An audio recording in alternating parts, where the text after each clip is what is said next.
This podcast is proud to be part of the TalkSport Fan Network. TalkSport. Powered by fans. Danilo's free. He goes to get wide. Edge of the box. Foley. Yes! Great goal! What a hit from Arena! It's wide! They've only gone and done it again! Forest back in the lead. Rewarded Gibbs White. Oh, and he scores! And the City ground goes ballistic! Forest are in the Premier League!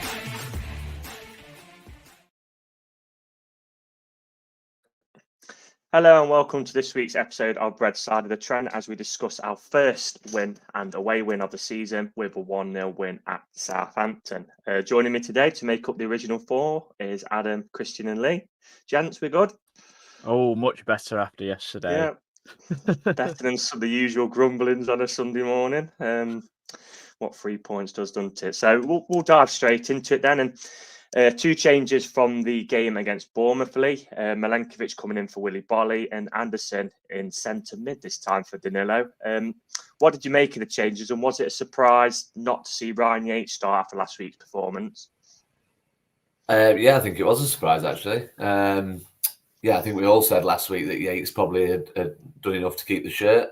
But yeah, I think very much like what I said last week, I still get the impression that we're still kind of tweaking little things. It feels a little bit pre-season to me. Obviously, Anderson playing in centre midfield.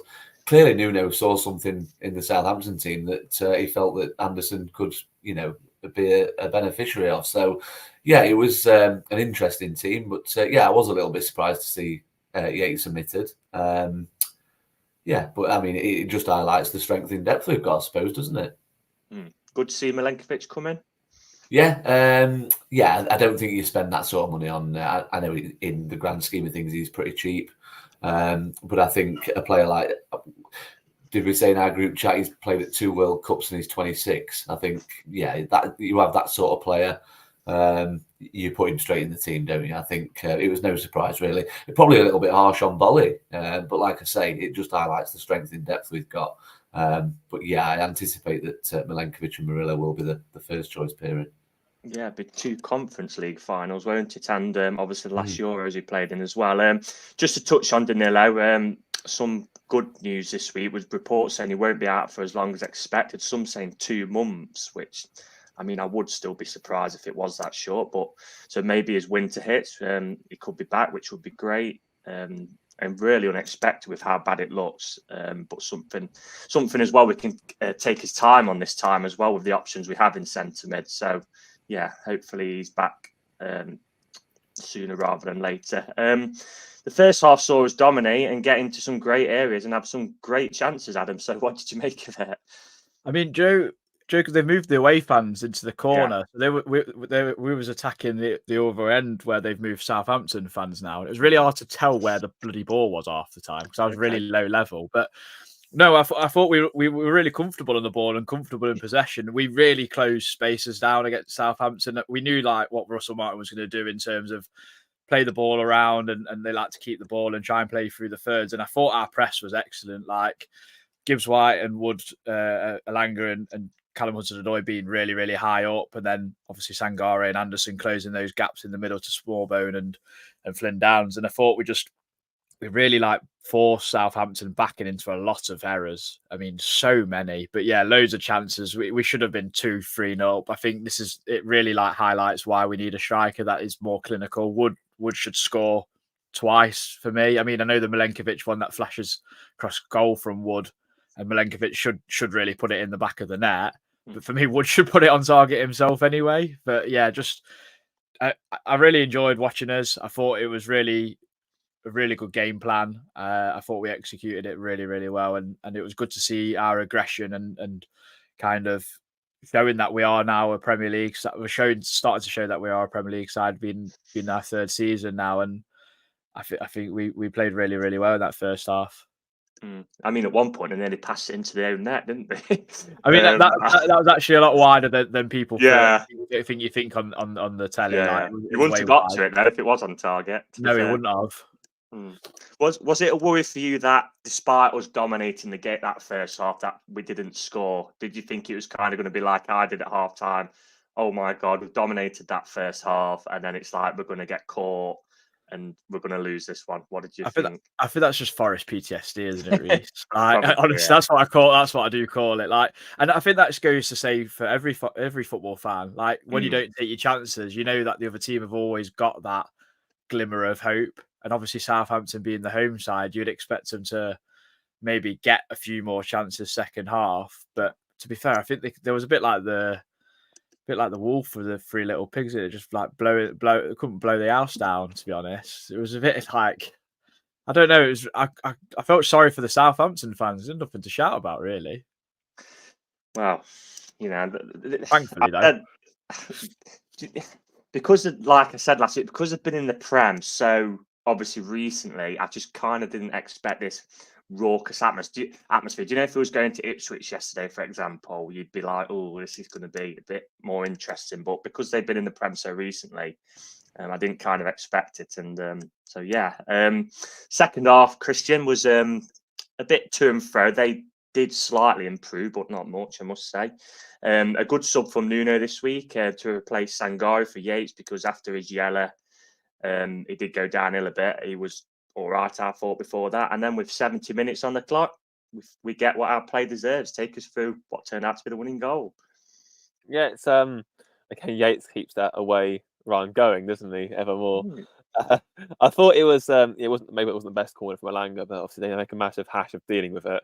Yeah. And then it sparks a bit of pinball and eventually ends up going to Hudson-Odoi. I think Hudson-Odoi deserves a lot of credit again for delivery. I feel a bit bad he's been sort of robbed from an assist, really, because obviously it doesn't technically count, but it was such a good ball in and it makes all the difference. And I think as well his form last season hasn't gone unnoticed by the rest of the league, because he does seem to be doubled, even tripled up on at times down that left wing now. But obviously that will make space for other people, and that was kind of played in part for the goal. Because I mean, again, great ball in. Gibbs White does very well. I don't actually think the keeper's getting to that, McCarthy. I don't. Okay. If it isn't, is it Sugawara? I think the Southampton player. I don't. If he's in pocket, I think that's probably going in anyway. Okay. But we do get a bit lucky with the fact that it comes straight back to him. But you make your own luck in football, and like as you say, like we were by far the better team in the first half. It was quite funny seeing you put in the group chat, oh, this has got 1-0 Saints all over it. I was like, you massively overestimate Russell Martin. I knew there would be at least one chance. I was saying, I was speaking to Danny before in the week. I was saying, like, we'll do these. Like, they're just too one-dimensional. It'll play into our hands. There'll be at some point in the game where we'll like flex our muscles and get something out of it. That's exactly what happens. It didn't come in the way I thought it would. I thought we'd catch them like we did in the first half repeatedly. And Adam was right. We should have scored in the first half, really. And, you know, that maybe does sort of highlight that we probably should push ahead of Nketiah if we can. But like it came eventually, and we were fully deserving of it. It was a good goal, great celebration too. I love it when a knee slide doesn't go wrong. He doesn't like bounce off into the ad hoarding or anything like that. It was smooth, it was silk, just like watching Gibbs White play football. Brilliant goal. Yeah, just a great time to get it. And I mean, to be honest, after that, you kind of think, obviously, with Forest, we've spoke about this on the pod before. When we have 1-0 leads, it's kind of, can we go and get that second? Or away from home, you're kind of thinking, can we see it out? And we saw it out pretty well. I didn't think Southampton offered much at all, really. Even in the latter stages in injury time, I never thought, oh, God, I'm really panicking here, thinking they're going to score. Did Burton Diaz play? I mean, I don't know. Yeah, it was terrible. He was awful. He was awful, yeah. Obviously, Jota Silva come on, so that with his 30 minutes for us, so that means the loan to Olympiacos is now kaput, I'll imagine. So just to wrap up the game, because we've kind of wrapped it up really there. You were the man on the ground, Adam, yesterday. So full-time scenes, talk us through them. Yeah, enjoyable. Obviously, made the 5.5 hour journey, or whatever it was, 5.25 hour journey, worth it. Joe, when you go that far, and you go, it's been raining all this time. Every traffic light I've hit is red. all the traffic is just backing up, and you're just like, it's not going to be worth it, is it? We're going to lose, and it's going to stink out the gap. But no, like really good performance. I thought there was no one really below a 6 or a 7 in my opinion. I know we'll get into player performances later. Just all good round. I thought Nuno got his sub spot on, and obviously the conspiracy theorists can stop about the Jota Silva, and obviously I'm sure we will talk about later the news of David Carmo, I think it is. I think that's his name anyway, from Porto coming over and then go straight to Olympiacos. But no, really enjoyable.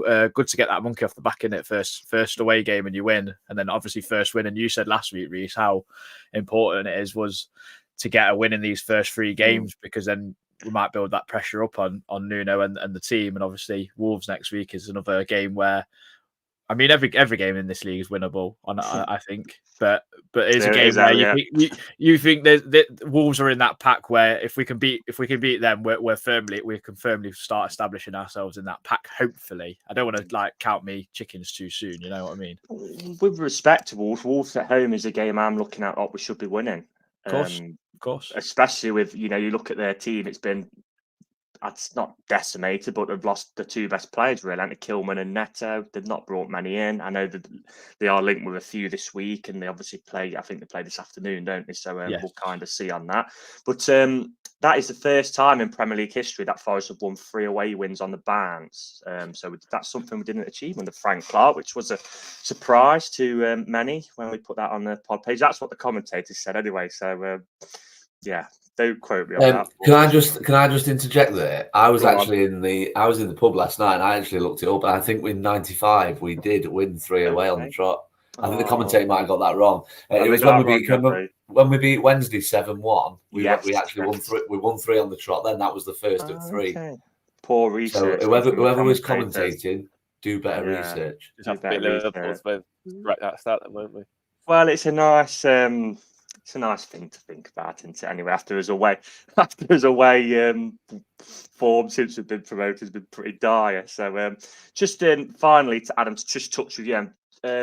Obviously Tyrone Wanya come on yesterday, and what did you kind of make of him? Because it just didn't look like I mean, when he first come on, he did something absolutely brilliant where the ball got up in the air, he took the touch and he spun Bednarak and won as a foul, and I thought it was brilliant. And then I watched him run later, and it looked like he was carrying 2 people on his back, to say the least.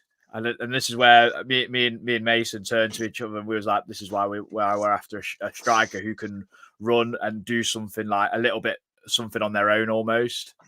Because there was a time where he should have played a pass to Elanga, didn't. Took too much time, got the ball taken off him, and he just looks lethargic. Really stiff half-court. He needs that game in midweek. I think he needs to play it and just go and run for 60 minutes and get some minutes into his legs, because he does look like he's running through custard. I'm not going to lie.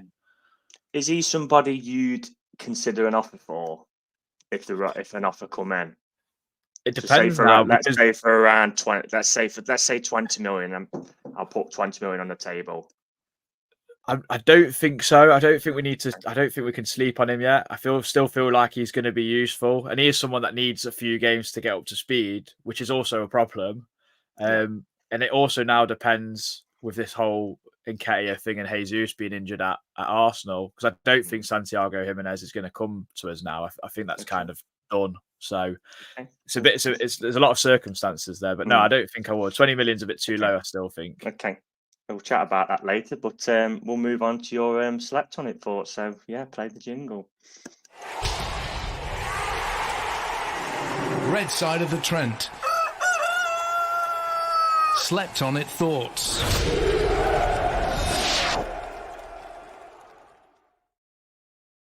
So we'll start with Premier Elliott. You got his winnable games in there, Adam, for him. Bless him. Midfield looks so much more professional with Sangare and Anderson doing a cracking job. Today's fact is that in 1999, our National Sunday papers reported Liverpool were set to sign Didier Baptiste for $3.5 million, not knowing he's a fictional player in Sky One drama series Dream Team. Brilliant show that was. Up the Harchester United. Sam Will saw an excellent away performance bar the finishing of chances. Great to create so much. Just need to add that mobile striker. Milenkovic is a monster. Wins everything and organises the back line. Great debut. And finally, some streetwise qualities to close out a win. Love it. Frank the Tank, a professional Premier League away performance, a little bit shaky at the end, but they got through it. We are still learning how to win in this league, and that should help with the confidence at the end of games. Milenkovic is the leader and warrior we needed at the back. Tom Newton slept on it. Thoughts will be down to be having a kip on the coach home following the 8-hour round trip. Got the hallmarks of a good side. Need to seize the initiative when on top. Get that striker in and we win that 2-3-0. Fourth in the league as we write this. Madrid, here we come. We did drop into fifth, unfortunately. So we'll take the Europa League, though. Patrick Gallagher, first clean sheet of many, hopefully. Forest fan family, hard to pick as it was a great team effort and they all did their jobs. The need for a striker side. Gibbs White for the goal, but Anderson and Milenkovic impressed me. Talk about hitting the ground running, excellent signings. Aina, Williams and Sangari. Callum Hudson-Odoi and Alanga, all thumbs up.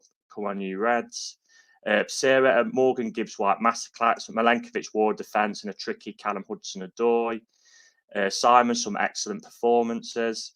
Grant Fellows, first half we were all over them, just couldn't find the net. Second half we fell back, let them have it more, but never looked in danger. And Morgan Gibbs White pokes home the winner. Lots to like so early in the season. Their home support may be the quietest in the top 4 divisions. Never been to Pride Park then, Grant.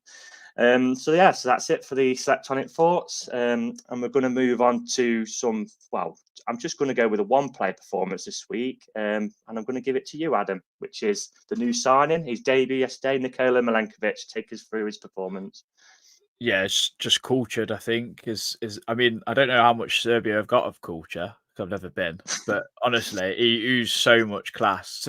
For a bloke who he looks like a hard man as well, looks like he would absolutely terrify me if I saw him down a dark alleyway. There was times where I thought he was going to go in for a 50-50, just clean Southampton player out, and he just casually took it around them or just played a pass. No dramas, no hassle, just kept things nice and easy. Headed everything that come in our box pretty much. Should have scored. That would have topped off his debut. I mean, that would have been easily man of the match. I mean, Gibbs White got man of the match on FPL, which is great for my FPL team, but I find very strange because I just thought Milenkovic was head and shoulders. Him and Murillo really complemented each other really, really nicely. I thought Milenkovic, Murilovic, I think I've seen on Twitter, which I find very amusing. The combination of their two names. So yeah, for him to put a performance like that after Bolly was so good last week kind of justifies Nuno's pick and why we've brought him in, really. So long that may continue, as Lee Clark says. So yeah, I'm excited to see that partnership grow, and I think the more they play together and the more consistency we have within our team, I think the more clean sheets we can get. I really do. I just think we've set up really nicely with that back line. We've got pace and we've got power and we've got height now, which is nice. Wasn't scared of corners yesterday, so that was nice. Yeah. He looked a threat in the air from set piece as well for us. I think he flicked one wide, didn't he, in the first half, come off first player. So he looks a bit of a beast, doesn't he? It kind of it always reminds me of the the Branislav Ivanovic on Paddy Kenny's Under the Cosh when they were all fighting in the tunnel after the John Terry Anton Ferdinand thing, and Ivanovic had 2 QPR players in headlocks. That's what I can imagine Milenkovic doing if we ever go to a tunnel scuffle. It looks a bit of a big brute, doesn't he? Lee, I'm going to go through you with this little tracker we've created for the pod to kind of, I mean, a lot of fans are saying, how do we kind of improve this season? What do we need to improve on last season? So obviously I've kind of come up with this little tracker. So obviously for Bournemouth last season, we lost at home, whereas this season we got a draw. So that's a +1 for that. Also game week 1 last year, we lost, which was to Arsenal away. So we've obviously got a gain there of a point from the first game week. I've compared Southampton's results to Luton last year because Luton won the playoffs, Southampton won the playoffs. So obviously we drew away at Luton last year. We won yesterday, so that's another 2-point gain. Leaves us 3 points gain. This is proper mathematician stuff, isn't it? But obviously we didn't gain on the game week because last year we did beat Sheffield United in the same game week. So are you happy with the start, or are you a little disappointed we haven't got 6? Oof, that's a good question, actually. Yeah, I suppose I'm a little bit disappointed on the basis that we conceded so late against Bournemouth. But I think what I said to someone yesterday was if we'd have beat Bournemouth and then drawn at Southampton, we'd probably have taken it because it's an Yeah, of away course. game. Yeah. So yeah, I think it's an unbeaten start. I know we've only played Bournemouth and Southampton, but we just need to ensure we don't become this entitled bunch that, you know, we do need to remember that we have kind of scraped to survival in the 2 seasons that we've been in the Prem. I think we'll all agree that we kind of lucky is probably not the right term, but last year we did get awfully lucky that the 3 teams that came up was so horrifically bad. So yeah, I think we kind of need to remember where we are in the food chain of the Premier League. So yeah, I'm delighted that we're unbeaten. I think if you'd have said to me 4 points, I'd have been a bit like, yeah, well, we can probably get 6. But if you'd offered me 4 before we played any football, I'd have probably taken it. So yeah, I think plenty to build on. Obviously, it's 2 goals in 2 games, and in both games we've created a handful of chances. It's not a worry. That's the wrong term, but we probably would like to start converting a few more of those. And like Adam said earlier, if we get that new striker in, I actually felt a bit sorry for Wood yesterday. I mean, I've only seen probably the extended highlights, but there was one where the microphone clearly picks him up screaming Anthony at Elanga when he's got a tap in. I think that sort of chance is. We all the players will want to score and they all want to be involved. But I think that was the chance that would have just put the game to bed, would have kind of avoided any kind of late drama. But yeah, I mean, 4 points. You can't knock 4 points. It made me kind of smirk a little bit this morning when Gary Lineker said, "Oh, Nottingham Forest are also unbeaten." You know, yeah, it's 2 games, but it's still nice that we've not done anything foresty and dropped points. Yesterday in a game where, like you said, we all thought it'd be a difficult game because they've just come up, they're riding a bit of a crest of a wave.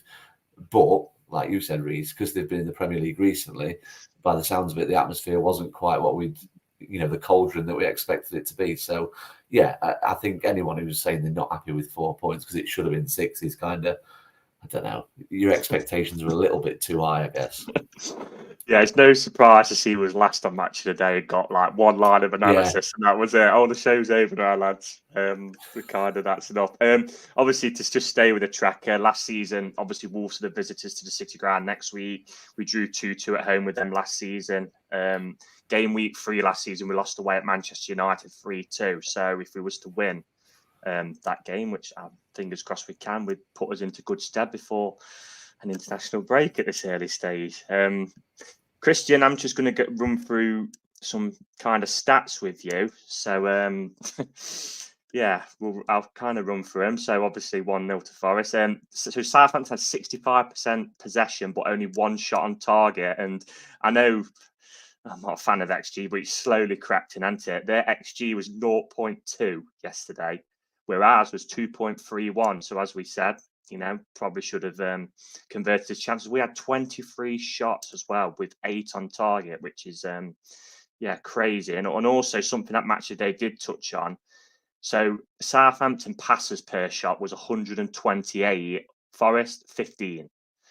So what do you make of them stats? Like I said earlier, mate, Russell Martin. It's the same man that, on aggregate we beat 9-2 on the way to promotion in the championship. With a negative manager, apparently. He has one style of play and one style of play only. It was like the guy in the preview said that Adam spoke to. Like he said, everyone knows how to beat Southampton. Everyone knows the blueprint. They got away with it in the championship because everyone else down there's crap. Like.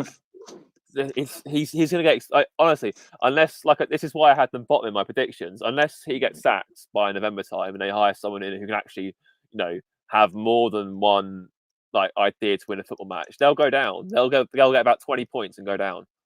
I think as well from their perspective, and I know it was a bit weird actually because I think you're right in the sense that because they've only had 1 year out of the Prem, this is probably a bit more normal to them because you saw their club Twitter account was saying tickets still on sale for Forest. It'd gone way beyond membership or anything like that. They're on general sale and it was still season ticket holders could get 2 tickets, that sort of thing. And you sort of think they just didn't seem that bothered. For their first game back, it just felt a run of the mill sort of home game for them. It reminded me a bit of when Burnley got promoted last season. I think they had, was it City first game back? And they got at 20. home. And it was just sort of like, oh, we're back, oh, we're losing, goodbye, sort of thing. It felt a bit like that. It didn't really seem, I don't know. I mean, I don't think Saints, they have a very good championship squad. Even look at who they recruited, like Lee touched upon the other week. I can't remember if it was on a pod or in the chat. They've got the same attack Sheffield United has. Like, it's not anything to be overly inspired by, is it? And then, I don't know, I fear for them quite a lot. I thought that at no point yesterday did I think we're going to lose that game. I just felt that, at some point our quality would show. At some point our game plan would kick in. At some point we would do what was needed to win the game. I didn't foresee any stupid errors like we got against Bournemouth. Because I didn't think they had it in the locker to sort of put us in a position where we have to make an error, quite frankly. So, just to go back to your original question, Russell Martin, they're in for a long season unless he gets sacked and they hire someone who can, find another way of winning a football match. But that's not our concern ultimately. I think I agree with you about Martin. Obviously, at this level of, like I said, when I predict him to go down, I don't think you can play like that at this level with the squad they've got and get away with it. The problem as well for them is, I think even with any manager with the squad they've got, I think they'd be struggling. It's just like, I mean, like, their fans yesterday, like the guy in the previous said as well, they'd have seen that Forest at home, right? We've got to win this game. This is a game that, you look at and think, if we're going to stay up, we need to be beating teams like Forest at home. We are going to be in that bracket, by the way. The teams like Preston. Yeah, we are, because we finished 17th last season. That is the truth. We've like the pundits have saying to a fair degree, we've been circling the drain for the last 2 seasons, rightfully or wrongfully. We have so naturally, teams coming up going to look at us and think, right, we need to beat them. And no, to be fair, Saints, and like they've always been this way as well. Their fans were quite gracious. I was like looking after the game, and they were saying like, if Forest are a team that's expected to be in the bottom 3, we're done. Like, call the season now. Like, because the golf and class was staggering. Like, that's their own fans saying that. So, like, they're in trouble. I kind of fear for them. I hope it isn't a Derby point situation. I really don't. I honestly, I don't think they'll be much better than Sheffield United, in all seriousness. I think that there'll be a team that, like, the media won't necessarily get on their back because they're trying to play the right way, but it means nothing if you're losing 3-0 every week. A better team would have beat them 3-0 easy last week. Like, again, first game of the season, they had 10 men for what? 70 minutes a game. Yeah. It was 0-0 when they went down to 10 men. They still lost the bloody match. Yeah. Like, they're in trouble. Big trouble. Didn't even score last week as well. I didn't want to ask you, Reece, watching it. Did you not think it was so weird that Adam Armstrong and Ben Burton Diaz were playing like as wingers? It was so strange. It was like so easy to defend against. I was like, why? Armstrong was on a yellow, wasn't he? Very early doors. Literally put both of them down the middle. They'd have caused us so many more problems. It was just so weird. I was just like, this is so easy. Nothing's coming up on my screen. This is just so easy. Same for you guys. What's that? Sorry. Oh. Is it you? You what, sorry? Oh, there we go. That was strange. Yeah. It went off then. Sorry about that. To everyone. Russell Martin hacked Reece's account just there and then. Like. all I was saying was like it was just so strange how both their strikers played wide, and like if they put them both down the middle, it causes so many more problems. But thank you for playing into our hands. They just both of them didn't get into the game at all, did they? I mean, their only shot on target was from their right back, Walker Peters. So that it was really. Even then that was a terrible piece of play. Great, he got into that position well. He had 3 better options he could have passed to, and you shot from range, like straight down his throat. Oh, I will say is though, for all my obviously criticism of Southampton, how they're set up, we still had to go there and win.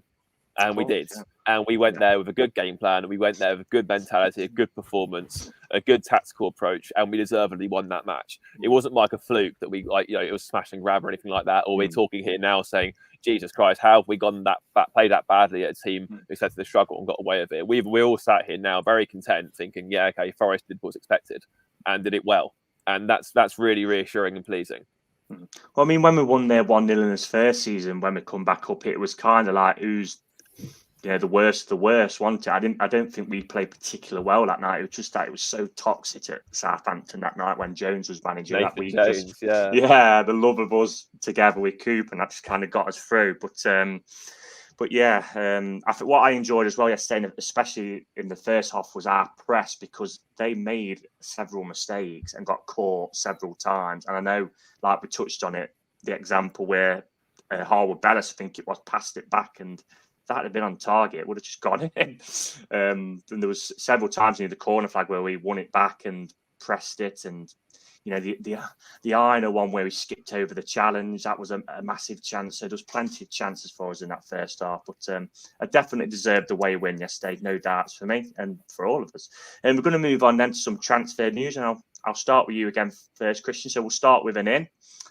Alex Moreno from Aston Villa, 31-year-old left back, loaned with a view to a perm. He was meant to come in his first season, but turned us down. So 2 seasons later, he's finally here. What did you make of the signing? Yeah, well, a long welcome. Yeah, good. I think it's clear we need a left back. I think that's been the most obvious position, as I've said on Twitter and said to you guys.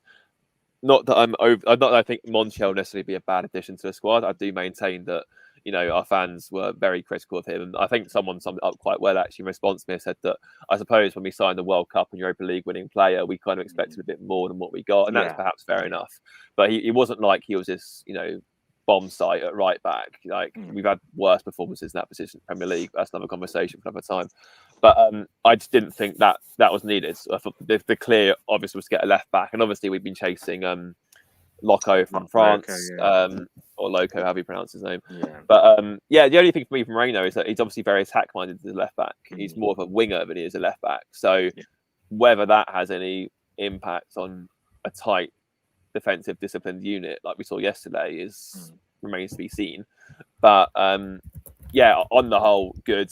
I think it's nice that we got a left-footed option there. I think everyone sort of uses the clip of Aina burning Kyle Walker last season, but if you watch it, every touch he takes is with his right foot, and it'd be quite just for a balanced perspective, it'd be nice to have a left-footed player at left back who just clip it up the line rather than have to sort of like come in and do it, which is quite predictable.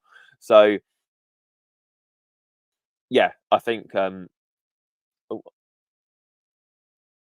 I froze? Oh no, all good. It looks like I sort of froze for a second. I think it's a good signing. I think it's the only thing is, I guess, is his age. He's 31, isn't he? So obviously there is to be a fee on top of that. I'd be questionable as to how much we're actually going to spend on someone we won't get any resale value for. But in the short term, getting one alone, good option. Good to finally have him at the club. It's obviously a long-term target of the club, which suggests that Sirianos is someone that's approved him as well, which bodes well. All the best to him, I think, and fingers crossed he can be a rousing success and follow in Danny Panilos' footsteps of being a much loved left back from Spain. Yeah, hopefully not Fuentes. Not Fuentes. Broke his leg, didn't he, in his first game, poor guy. I think he retired after that as well. Something yesterday, I thought both fullbacks actually got forward quite well. Nico Williams had that shot into the first half. McCarthy made a save. He got forward well. Obviously, like I mentioned in my last comment, Aina burnt. I'm not sure it was. And he always gets forward, doesn't he, Aina? So, I don't think that will too much. And that's why you kind of got Sangari and Anderson in there as well, who can kind of cover the flanks, can't he, when they have bombed forward. So one of my a Villa friends said to me, I messaged him about Moreno, and he's a great player. I actually prefer him to Digna, who is obviously Villa's starting left back at the minute. He said, you've got a great player that loves to get forward. Obviously, Villa have let him go because they've got Lucas Digna and Matson have signed now as well, haven't they? A few Villa fans did mention that he had an injury, which he's not kind of been the same since. So hopefully a fresh start, he can kind of get over that. And just to finally touch on him, Christian, obviously I know it is a loan with a view to a perm, but do you think maybe we've loaned him for the season, let him go next summer, and then we might turn his attention back to Loco or Loco, how you want to pronounce it? I know obviously he's injured, and maybe he's more of a long-term addition because of obviously Moreno's age being 31, probably 32 next season. It's very possible. To be honest, the way I saw it was we're getting him on loan so we can prioritise more funds to a striker. That's the way I saw it. Because I figured that, obviously with some of the fees touted for Nketiah and Jimenez being 30 million as a base mark. So realistically, if you're looking to cover other areas of the squads, you've got to sort of prioritise one over the other. If we're saying we're taking him on loan for the season and paying him his wages, that's probably a bit better than giving him a fee rather than so I suspect it's more of that in mind. However, I wouldn't be surprised if that was the case. There was half of that in the future, and I think it's good that it's an option rather than obligation. It gives us a flexibility to sort of say thanks, but thanks for your service, but we're going to move a different direction in this season if it isn't quite what we want. So yeah, fingers crossed. Obviously, he is good, but I think Forest are in a good position with that one. I think so. That's quite nice. One for the Forest mums again as well. They've had a good run, haven't they? See, Felipe replacement. Yeah. Oh, no one's going to replace Felipe. He's just that Iberian the sort of aura, isn't he, Iberian Felipe? look. Yeah. Yeah, bless him. He's just moved out of Nottingham now, Felipe. I've seen he's moved back to Brazil on Instagram. Farewell. So Lee, obviously I've spoke with Christian about an in. I'm not going to speak to him about this outgoing. Joe Worrall left this week, undisclosed fee to Burnley. My tip for the championship, but now I'm seeing they lose all the players. So they lost yesterday as well. I mean, I thought after everything that's happened, I think it's been well documented. There was a fallout, but obviously when Steve Cooper left the club, they shook hands and left it at that. And I thought it was good to see the club give him a farewell personally. What do you make of the move, and what do you kind of make of the farewell, really? Yeah, I mean, I think it was justified. I think he never quite bridged that gap between the Championship and the Premier League, did he? I mean, I think you can probably count on a few fingers, certainly on one hand, the amount of games that he left in the Premier League, and you thought, wow, he was amazing. Chelsea away sticks in my mind last season when he was really good. So too was McKenna. They were both colossal that Bolly day. as well. And Bolly, yeah. But yeah, I think the fanfare, the club, I think it was nice. I think it was a good touch. I think ultimately he, at 27, needs to play football. Of course. Burnley gives him an opportunity not only to play football, but it gives him an opportunity to get straight back to the Premier League. And that's clearly where I think he's never made any secret of his desire to become an established Premier League player. I think even when we never looked like getting to the Premier League, he spoke about wanting to play in the Premier League, and there's nothing wrong with that. It's ambition. Footballers are ambitious, and it was kind of fitting that he managed to lead us there. On the Wembley day is something that no one will ever take away from him. His boyhood club, captaining us in a game of that magnitude. Yeah, fair play to him. I think he lived his dream. I put on Twitter that he basically lived his dream, and you can't knock him for that. But yeah, I wish him well. I think it was a bit disappointing how it ended. Obviously, Steve Cooper's reputation with us as a club, for him to kind of fall out is probably the wrong term, but to have a bit of a disagreement and kind of, from what you read, he refused to be on the bench. That was kind of not ideal, but he admits he wears his heart on his sleeve. It was probably a moment that he, looking back, regrets. But yeah, I mean, you'd be, I don't know, I think he'd be a little bit cold-hearted to kind of wish any wrongdoing on Worrall. I think his heart's in the right place. He served us well, over 200 appearances. So yeah, I'm actually not sure he's going to play that much at Burnley, being honest. Certainly, if they keep the two centre halves, I think O'Shea's going to go. Yeah, he's going to go. And they've got that Esteve, haven't they? We've looked at before, but yeah, I don't know. I hope he does get in the side. I hope he plays. I hope he leads them back to the Premier League, and maybe one day he can come back and we give him a bit of a, what's the word? Round of applause. Yeah, a bit of a round of applause or something like that. Because at the end of the day, I think you only have to listen to that interview, and you kind of thought, yeah, you know what, maybe sometimes we've perhaps been a little bit too harsh on him. But ultimately, when you become a Premier League side and you want to establish, things like that will happen. And dare I say, other players, I say we've only got one left now, haven't we, from the Wembley day? Martin as well. They might, yeah, I suppose so. Yeah, There might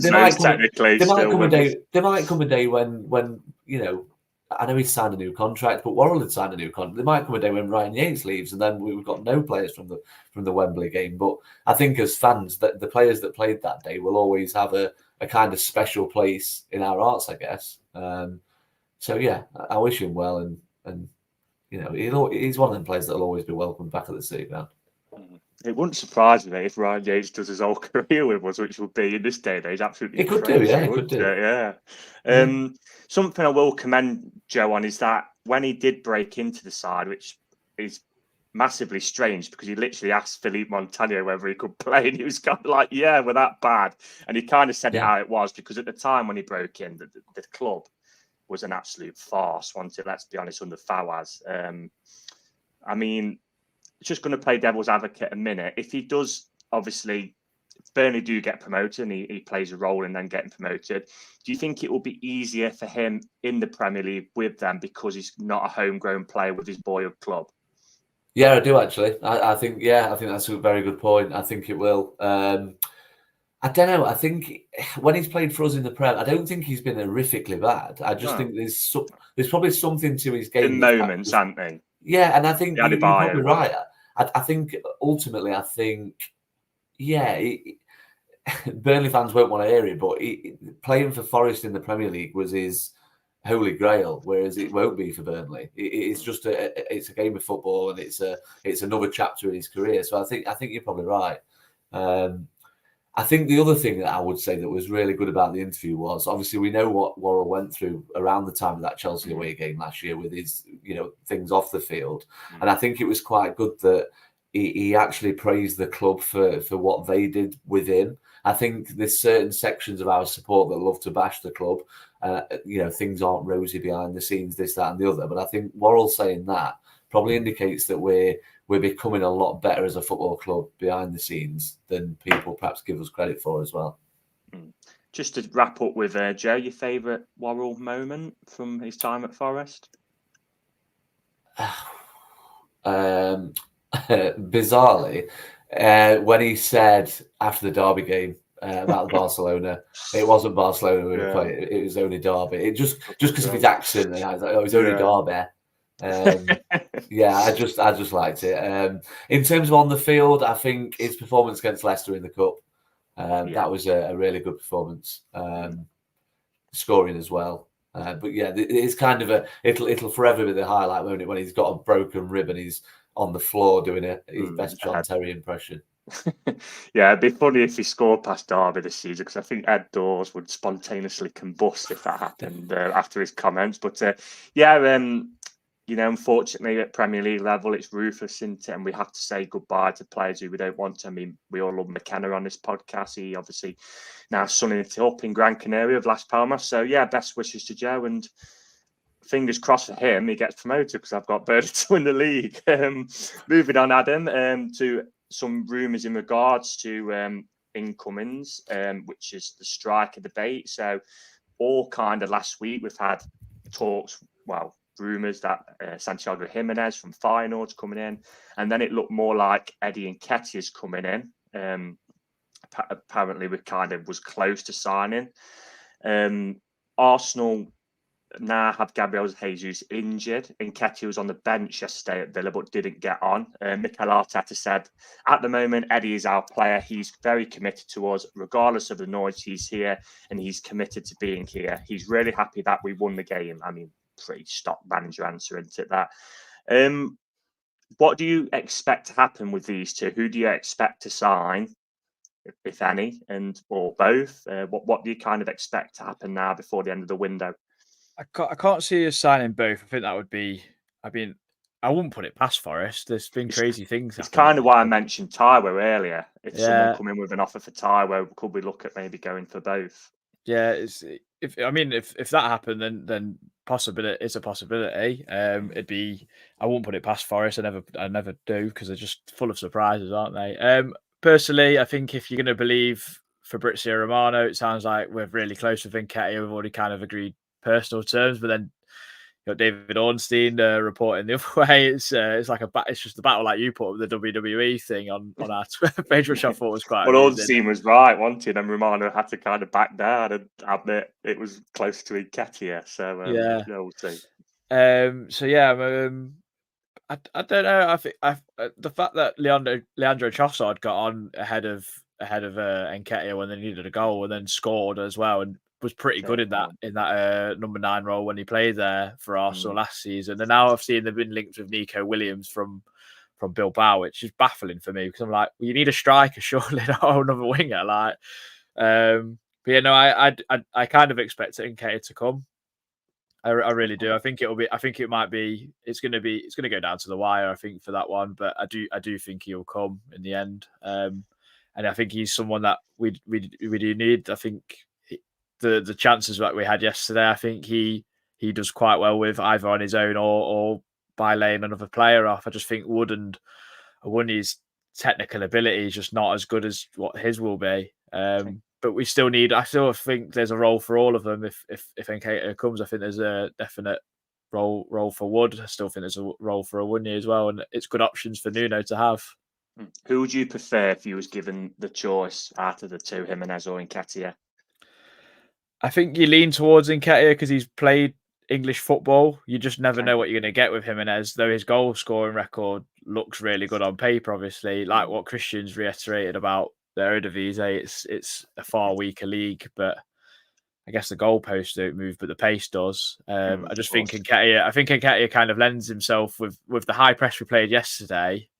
If we're going to go with that, Nketiah will be vital for that in terms of his speed and his agility. And I think his reading of the game should be quite good playing with Arsenal, and they like to high press as well. I do think he can score goals for us, especially on the counter with his movement and who we've got up front. I just think he seems to fit the profile for me. So we'll see. Anything to add, Lee? I saw your message in the group chat last night, but nothing. Yeah, I mean, the business I work for, Graham Bailey, who's kind of like an English Romano, if you like. He basically said that Forest are essentially playing Football Manager in the sense of they're still in negotiations with Arsenal, they're still in negotiations with Feyenoord, and they would happily, if both bids eventually got accepted, they'd just cancel one. They do have a preference behind the scenes. Yeah. They're keeping the cards close to the chest. Okay. So yeah, I agree with what Adam's just said. I wouldn't rule anything out at the minute. Who do you think the preference is? Personally, I personally think the preference probably is Jimenez, but I think the club don't think that he's worth what Feyenoord thinks he's worth. I think with Sangare it was a bit different because I think he had a valuation that for a player of his, in his position and what he does on the pitch, and also what he'd done for PSV, I think that valuation was probably fair. Whereas I think with Jimenez, it's a little bit different. I think the perception from Forest is that, well, he's scored goals in that league, but is he going to do that in the Premier League? And I think that Feyenoord's valuation is probably a little bit flawed because they want kind of an Eredivisie record for a transfer. So, and I don't think Forest think he's worth that. But I think if he was available for the right price, I think Forest probably would prefer that deal. Again, I'm speculating here. I'm not saying that that's gospel. But I agree with everything that Adam's just said as well about Nketiah. The more I think about him coming, the more I think his profile looks pretty good in terms of what Forest have tried to sign and do in the transfer market this summer. I'll stay with you then, Lee, because last night, the aforementioned Fabrizio Romano, David Carmo to Forest, a deal to sign him from Porto, so €11 million fee plus €4 million in add-ons. Of course, he'll sign for us and then spend the season on loan at Olympiacos. A 5-year deal, though, so that does tell me that we kind of see him as maybe with us next season. I'm not sure if you guys would agree with that. I've seen an Olympiacos fan put on Twitter that there'll be no extra coin from you guys. Marinakis will arrange a loan fee from us to you, so that for English FFP with PSR, you're even. And we don't get burdened with 11 million on UEFA's FFP. That doesn't allow splitting the sum per years of contract. It's just a logistics trick to bend the rules, which we love at Forest. Do you kind of agree with me? Do you think that is he somebody who maybe next season, let's say next summer, Murillo goes for X fee and he's somebody who I think he'll be 26 then, is somebody who can basically bed in with us as a replacement? Do you think it's good planning, or do you think it's the typical Olympiacos Forest trading? What do you think? A bit of both, actually. I think I said last week on the podcast, I think if you're spending that sort of money straight away, then I'd rather they weren't going straight out on loan. But that said, would he play much this season? If Nuno's going to prefer a 4-2-3-1, probably not. I don't see him as a massive upgrade on Murillo or Milenkovic. But Murillo's probably not going to be with us next season. Bolly's going to go. That leaves us incredibly short at centre back. So yeah, I think it's yeah, the more I read about it and the more I think about it, I actually thought Carmo was older than that. I've just looked at myself before you said it. 25, isn't he? Yeah, so I think it's a bit of a no-brainer. I think he could potentially be a similar sort of defender to Milenkovic, and next season that could be the partnership for us. So, yeah, I suppose there is method with the madness, as much as some people will again use it as a stick to beat the Marinakis family with. But yeah, I think, like I say, there's method in the madness. I'd just rather not be spending that sort of money and then loaning them straight out. But if it doesn't impact our budget in terms of what we can sign and for the here and now, then I don't think there's much to moan about, is there really? Yeah, I don't think these signings would be impacting our budget now, because that just seems ridiculous, doesn't it? For somebody who's an astute businessman like Marinakis, with the money he's acquired in his life. Yeah, I mean, it gives him a season as well with Olympiacos. They're in the Europa League this season as the Conference League winners. So if he plays, should be in the Champions League, shouldn't they? No, it'd be Europa, because they won the Did Conference League. Did they not win the league last year? No. Unbelievable. I'm not sure who did. Did it Panathinaikos won the league? I'm not sure who won the league in Greece. Marinakis will be fuming. Yeah, they used to be like the Greek team, didn't they? The 2000s, them and Olympiacos. I think Olympiacos were like third, I think, at the end. Did they? League season, yeah. I mean, I'm sure they'd have took their season, wouldn't they, winning a European trophy? Just going to add to the Carmo thing. He's also left-footed and massive, so plays into that kind of thing of future planning. Yeah, well, like you said with Milenkovic, his European experience. You know, he's played 2 campaigns in the Conference League the last 2 seasons. He's obviously played in the Euros for Serbia. I never said Yugoslavia then. So they might be seeing that with obviously this guy as well, but we shall see. Just to round off before we head into this week's predictions, Christian, Friday, out of the blue, a brand new third kit, this colour what I'm wearing, hence why I'm wearing it. Not got the new third kit yet. What did you make of it? I thought basically Adidas' soft launch for a Man City kit, weren't it? Really, but it's a little plain, but it's all right. I think it's quite smart. I think it's one of those. I think once I see it, obviously now I've seen it in person, I've sort of warmed to it a bit more, and obviously now we've won a game in it, which isn't a necessary guarantee for some of our kits. And obviously the bus seat. Do you remember as well in Billy's first season, the blue and black striped shirt? We didn't win a game wearing that either, which is crazy. I think we came third that season. So yeah, it's not a given you'll win a game wearing any kit. So it's quite nice to have already done that with a new one. So yeah, it's like the carbon rod and Simpsons, isn't it? It's sort of like Yeah, I mean, that Billy one was, I think it was 19 unbeaten, weren't we? And then we went to Derby away, lost 1-0. I believe Rob Hulse got the winner header, and then we didn't win away all season again. I remember going to the last game of the season at Scunthorpe being 2-0. We were 2-0, weren't we? And blew it. In the National League North and still not winning. They drew 2-2. So, just do last couple of seasons, a couple of stats on the third kit. So, obviously, the first season back in the Prem, the bus seat kit, we actually didn't win a game in that. I mean, we absolutely threw the disaster. Even the cup we didn't win a game. Like we lost to Blackpool 4-1 wearing it as well. And then last season's third, we won 1 away in it, which was Sheffield United. We also did win in the cup away. Beat Blackpool, at Blackpool after extra time. In terms of league, Jesus, that's how bad away it's been had to the last couple of seasons. So we've matched it up already for last season. 1 win. Long live the glorious turquoise away kit. I think, like I said, with Adidas, you're always going to get a smart kit. It's just that sometimes they are a bit plain, but go on, Adam. Did anyone see? I think it was at Sky. They'd put the Man City badge as our badge because they got confused. I mean, there was a couple of moments where we played a little bit like City, but I wouldn't say exactly like that, because I think we'd have won 5 or 6. I think if we'd played like City yesterday. Yeah, the Premier League also put that Gibbs White scored for Wolves as well. So that went down well. Yeah, that's gone down there went down quicker than Sheffield United. That did. So moving on to predictions. So we do have 2 games this coming week. So first of all is Wednesday night, Carabao Cup second round at the City Ground against Newcastle United. I was hoping for an away day, which I've not been to tick my 100th round off, but that'll have to wait. So I'll carry on with you, Christian. So Newcastle at home. I mean, first of all, are you kind of fussed about the League Cup, and then a prediction, really? Yeah, I mean, I was very underwhelmed by the draw. I think there should be a rule. It's like one of those things like if I was to be in Gary Neville's position where I could self-appoint myself as Prime Minister of Football, I would have it so that same league ties are banned for at least the first couple of rounds.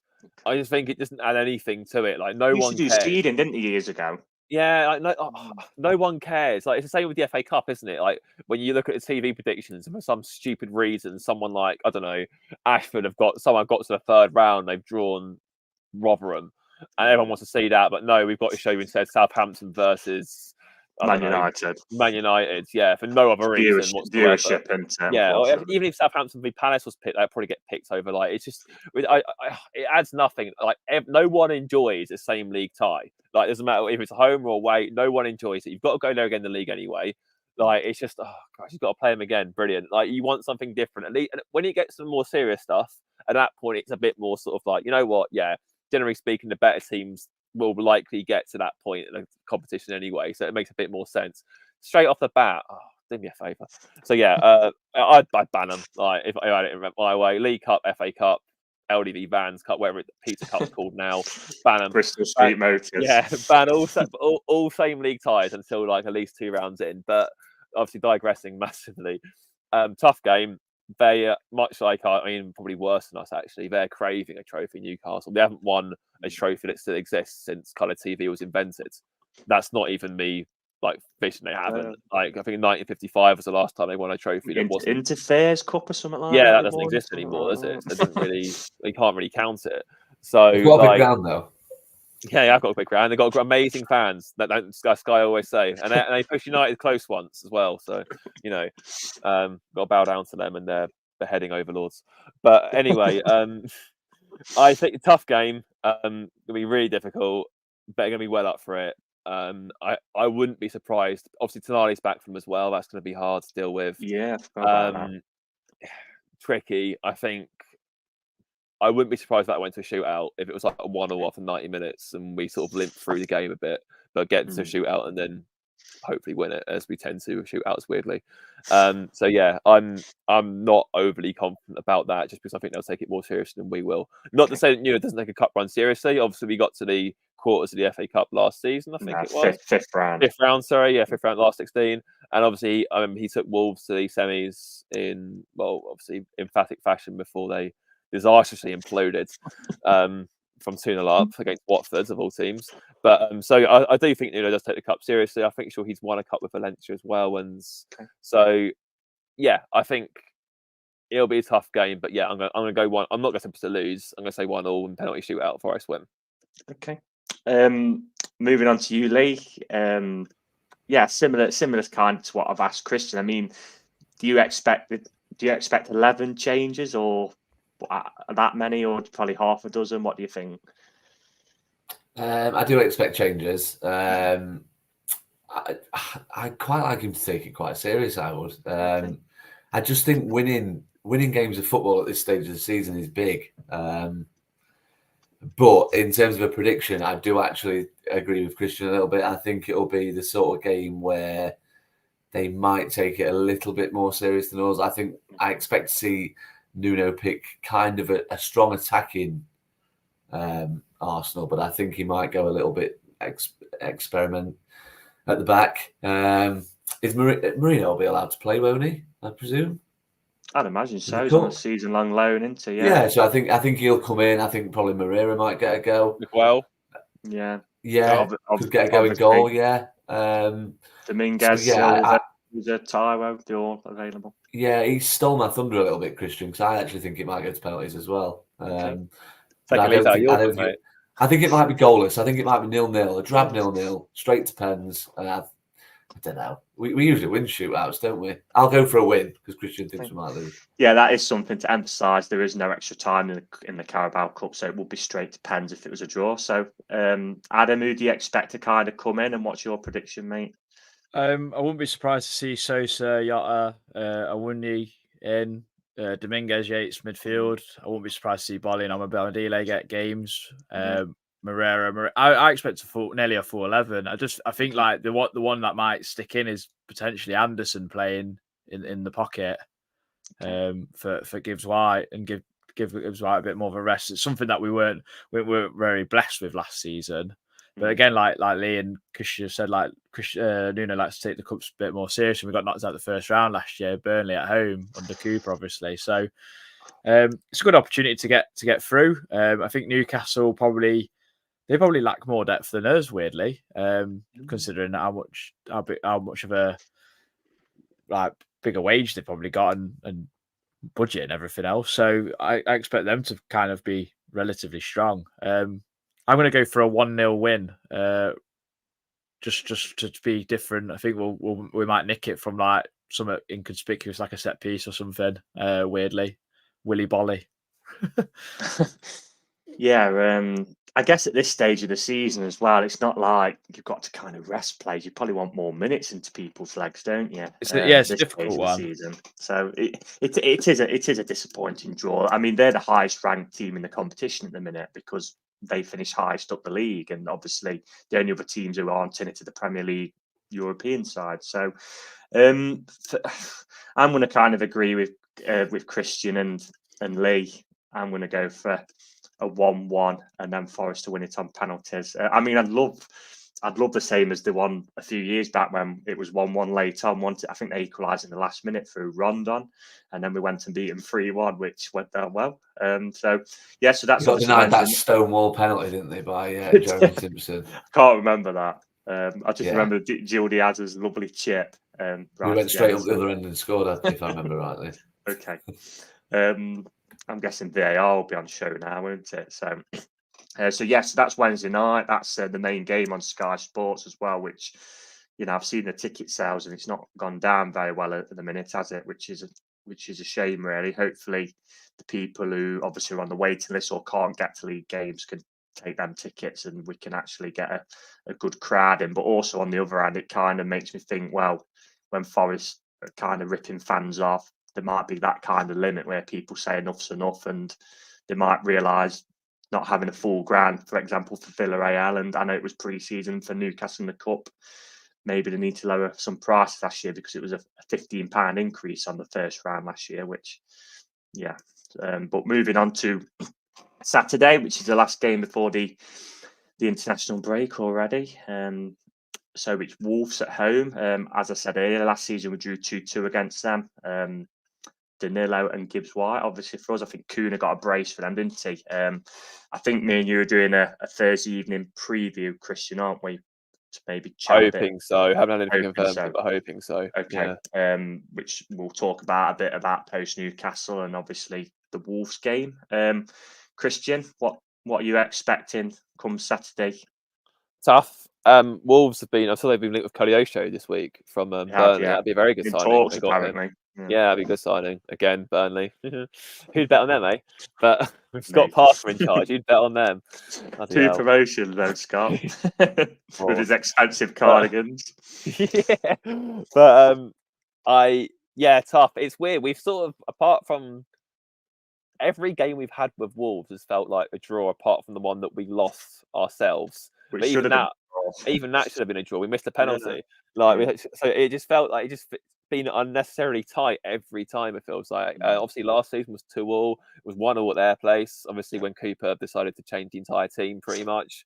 And obviously the year before again drew 1-1 again in the game. We probably should have won that game as well before Podence scored towards the end and then gestured to spit at Johnson and the debacle that came with it. Even the cup game, that was a draw, and we won that on penalties. It was still a draw in 90 minutes. Forgot about that one. But I'm gonna think we're gonna break it. We're gonna level the scales a bit. I think we're gonna win. I think we're gonna win.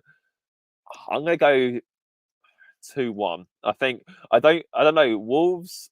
I think was it Lee who put them in the bottom three? I think up us three or had them close to. No, I think he said they got a really tough start. I believe I think I had them 17th. I swear one of us had the bottom three. But anyway, I can see why. I think obviously losing Kilman's a blow. They've obviously still got Cunha, but it doesn't seem the same, does it? They just seem a little bit less this year for some reason. Obviously, they're looking for another goalkeeper. It doesn't seem like they've got much money to spend. It doesn't look. It looks like that can only go so far, and the data nerds will tell you as well that Gary O'Neill's living a bit of a charmed life. At some point, he might come unstuck, and probably sooner rather than later. So I'm going to go for a 2-1 Forest win, and we'll be going to the international break happy, hopefully. And yeah, I'm fairly confident we can get something out of that game. Did Kuna score the equaliser at their place? I believe. I think he did. Yeah, from So the throw-in. He did. So he's another thorn in our side. I think he scored against us as well. Yeah, when 3-2 last season. Yeah. So yeah, Lee, what do you think? What do you expect Saturday to bring? It's tricky because they play this afternoon, don't they? So if they go and beat Chelsea, then my prediction may change a little bit. That's very true. Yeah. I actually think us at home this season might be a little bit of a different animal again. I think we might go back to the first season in the Prem. Yeah, I think they will give us confidence. I'm not going to predict a defeat or anything like that. I'm going to be positive. I think my prediction was badly wrong for the Southampton game, wasn't it? The 3-2. I'll go for a bit. Yeah, I'm going to go for another clean sheet. I think it'll be 2-0. Okay, that'd be nice. Adam, same question to you. Yeah, I'm confident. We can beat anyone at home on our day, and I think it lends itself to be another good atmosphere. I think with like the recent rivalry we've kind of built with Wolves because of Gibbs White. Obviously Nuno as well. We've got that connection. I just think, like what Christian said, like they're not decimated Wolves, so they're still probably going to be a tough side to play against. They'll be organised, but I think like he's reiterated, losing Max Kilman, who was their captain, and he's a big bloke as well. I think it kind of that makes them a lot weaker. Pedro Neto is instantly another threat taken away as well, and replacing him and his speed is difficult. So I just think if we are consistent, it'll be interesting to see who we line up with centre midfield with Sangari in there, because Anderson did play well. I thought he pressed really well and kept the ball relatively neat. Maybe going forward, he was a little bit. There's more to come, I think, from him in that respect. But yeah, I think we'll beat them 2-0 as well. I think we'll continue keep the clean sheet. We look defensively solid. I think in the first two games, other than the goal we conceded against Bournemouth, where we got a little bit unlucky.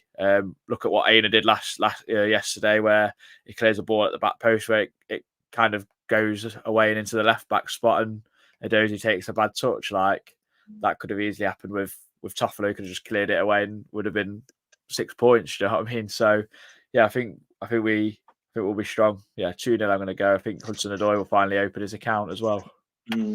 Close yesterday, I think obviously Koleosho, if they do sign him, would fill that void by Neto. Yeah, just to touch on Elliot Anderson, because we mentioned this last week, obviously come on the wing last week. I think we all kind of thought, well, it doesn't really look. We've obviously being used to Alanga and Hudson-Odoi on the wing, who are two out speed merchants. He didn't really look like a winger, did he? I thought yesterday in centre mid he looked a lot more accomplished. Personally, I think going forward for us, that's going to be his position. Personally, I'm not sure. What did you agree with that, Adam? Yeah. No, I think he's either going to play centre midfield or in the 10 when Gibbs White's unavailable. I thought he operated in like these like half spaces really well, and he contributed to the press massively and got stuck in, and I think he only gave away two passes, so he's clearly got the technical ability to keep things ticking over and keep the ball for us really, and that's an asset to have. But like we said, like Yates and Dominguez come and contributed really well. Jota at the very end contributed really well yesterday, so it's looking really positive. Like there's going to be a lot of competition for places, and that's only going to be a good thing for us. Yeah, I'm just hoping, because we had all this positivity at the start of last season, didn't we? Going back to that Chelsea game, we signed all these players, we just beaten Chelsea away, and then we ran into Luton, didn't we? And then it all seemed to kind of go downhill a little bit. So I just think we're in such a better place. Yeah, we're just in such a better place, mate. Like the team's been together now. We've not thrown so much mud at the wall. Yeah, I agree. We've got that core of players now, haven't we? Who've been here last couple of seasons who are kind of good enough, plus you've added a few bits and pieces. So I think if we sign a striker now, which if it's Nketiah or Jimenez, and I know the club are still kind of keen, it seems, on a goalkeeper, but I think I think if we at least sign a striker, I think we're pretty much set then, aren't we, for until January. I'm going to go for a win as well. Although I guess with recent form, it wouldn't surprise me if Wolves do get a draw and Mateus Cunha scores. Anyone fancy a Gibbs White goal? Any of you? Yeah, no. Oh, mate, imagine he gets the winner. Like, I imagine he gets like a 93rd minute dagger. Oh my god! Hey, imagine Sangare's getting closer, you know. It was a good strike yesterday. That was a good strike. Yeah, it was weird. It looked like. Yeah, on the first look, it's like that's gone way over. You see it back, like, oh, he's actually tipped it over. Yeah, it'd been fun. It'd probably be in front of the Trent, wouldn't it? If it was a 93rd minute winner, so you never know. He might do what Pulis when they sort of openly swap the other way around. I remember Dave said that Pulis all the time at Chelsea would always ask to swap ends if they won the toss. And so you never know. O'Neill might do that, and Gibbs might do it in front of their. Imagine that, a 95th minute tagger in front of their fans. It'd be like the Leicester game all over again, where their fans just sprint onto the pitch. Like it'd be awful. Like if it wasn't the Trent behind closed doors, like. If it was at the Trenton, obviously, they'd have to do an Adebayor. Yeah, but as getting back to the original prediction, I'm going to go 2-1 for me. I think it's a real good opportunity to go into that first international break with 7 points on the board, and we're kind of rubbing his hands then, thinking we might go to Liverpool and beat them when we come back, but we shall see. Just before then we wrap up, something to note, obviously, we look at like the analytics of the pod of who listens and whatnot and bits and bobs, and just something I saw was like 54% of you do listen aren't subscribed to the channel. So if you can subscribe, if you are watching on YouTube, that'd be absolutely brilliant. We can boost our numbers up, and I think in the future we'll probably get some kind of fans on and do a bit of a kind of fan phoning kind of thing with like they used to do in Century 106 back in the day. For those who listened, show me age now. But yeah, anyway, that's it for this episode. We'll be back in the week to just run through the Newcastle game. The draw for the next round is after that game as well. So obviously, if we do get through, we'll be able to tell you who we've drawn in the next round. Obviously, as well, talk through some Wolves stuff with a Wolves fan. But until then, thank you for listening, / watching nowadays, and come on, you Reds.